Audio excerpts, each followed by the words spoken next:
At 26,000 feet above sea level, the air is so thin that every breath feels like a slow drowning. The wind shrieks like something alive. The sky above turns a shade of blue so deep it looks like the edge of space. Most humans were never meant to survive up here.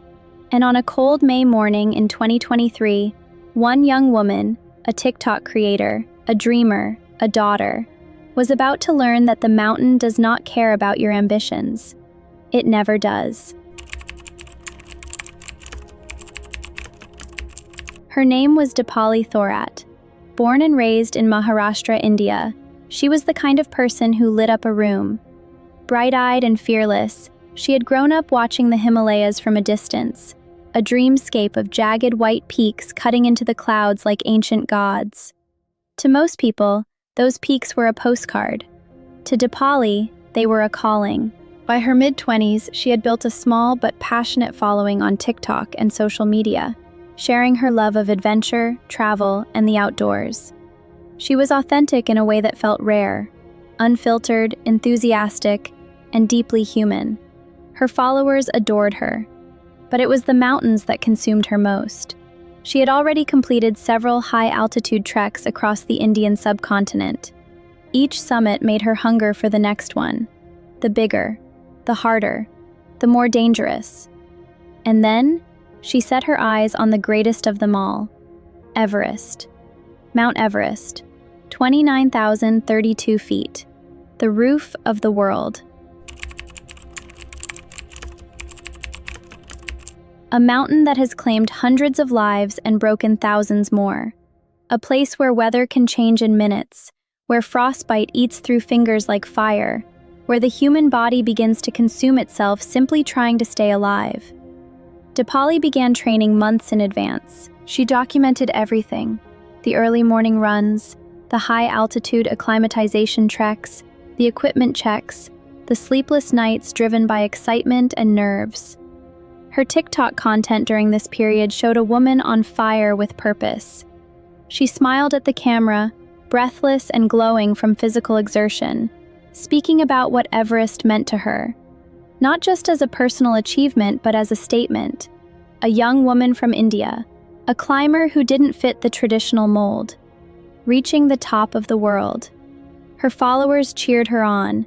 The comments were full of hope and admiration. She had become something rare in the digital age, a real person, pursuing a real dream, sharing every raw and unpolished step of the journey.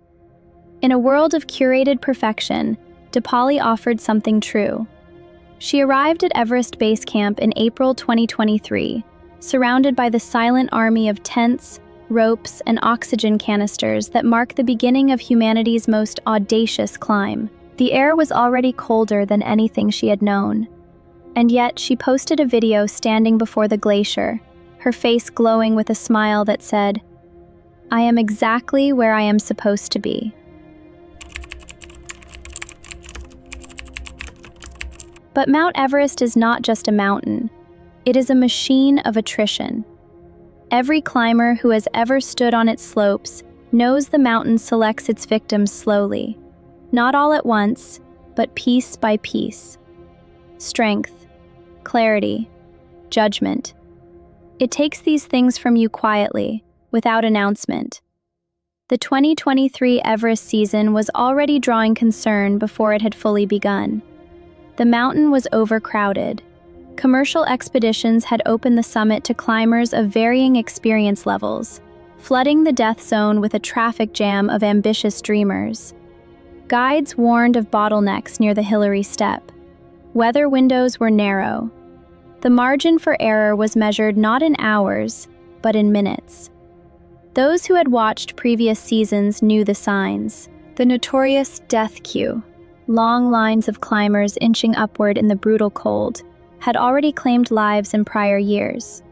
Exhausted climbers, forced to wait for passage on fixed ropes, burning through their oxygen at altitudes where every second without it is a second closer to death. Dipali's team pressed forward. She had passed her medical checks. She had acclimatized. She had done everything she was supposed to do. But no amount of preparation can fully account for what happens to the human body at extreme altitude. The silent, invisible deterioration that begins the moment you enter the death zone. That stretch of mountain above 26,000 feet where oxygen levels drop so low that cells begin to die, where the brain begins to fog, where the body stages a quiet mutiny against the will that drives it upward. On May 18, 2023, Dipali Thorat began her summit push. The night was black and bitterly cold. The temperature had plunged well below freezing. She moved through the darkness with her team, crampons biting into ancient ice, oxygen masks strapped to her face, each step a negotiation between ambition and survival. The mountain above her was silent in the way only extreme altitude can be, a silence so total it feels like the absence of life itself. Stars blazed overhead with a clarity impossible at sea level, indifferent to the tiny figures crawling beneath them. She made progress. Through the balcony, past the south summit, toward the knife-edge ridge that leads to the top of the world. Every climber who has stood on that ridge knows the feeling, the vertigo of exposure, the sense that one wrong step to either side means a fall of thousands of feet. Wind screams through the gaps in the rock. The oxygen thins with every upward step. And she reached it, the summit. At 29,032 feet, Dipali Thorat stood at the highest point on Earth. The horizon curved at the edges. The clouds sat below her. She had made it. But this is where the story takes its darkest turn. Because on Everest, the summit is only the halfway point, and the mountain was not finished with her yet. The descent from Everest summit is where most deaths occur. The body, already depleted from the climb up, has little left to give. Oxygen runs low.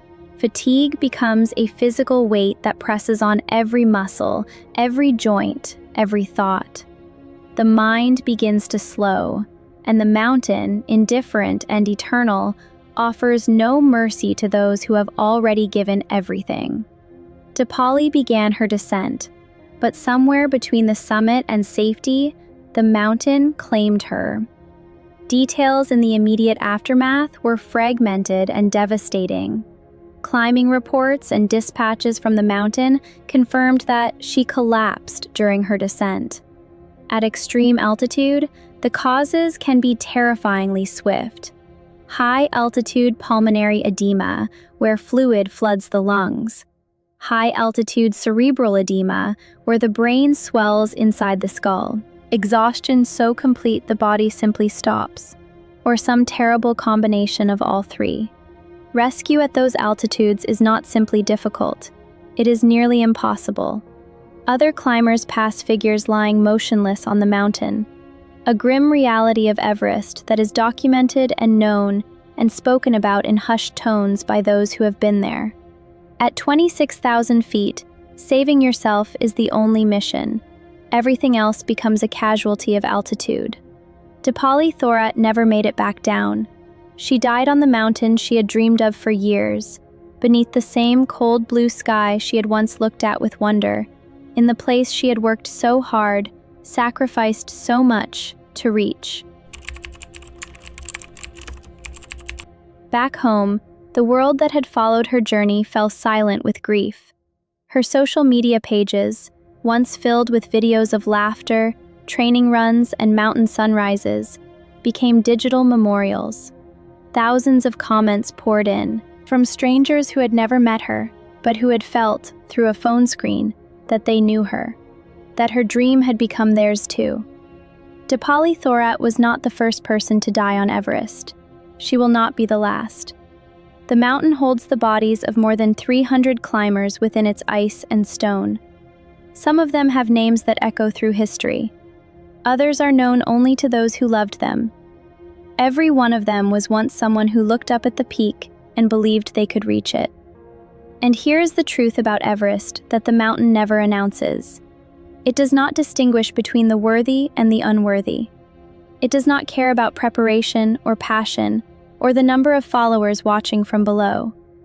It is simply a mountain, ancient, enormous, and profoundly indifferent to human ambition. But Dipali's story forces us to ask a harder question. Not whether she should have gone, but why the pull of a summit, any summit, can feel stronger than the voice that whispers caution. Why we watch people climb toward impossible things and feel not fear, but hope. Why we root for the dreamers, even when we know the odds. Perhaps because we are all climbing something.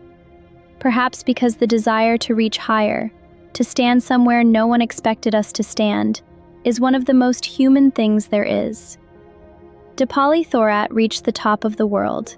She stood where almost no one ever has. And then the mountain took her, as it has taken so many before her, back into its silence. She was 27 years old, and she had already touched the sky.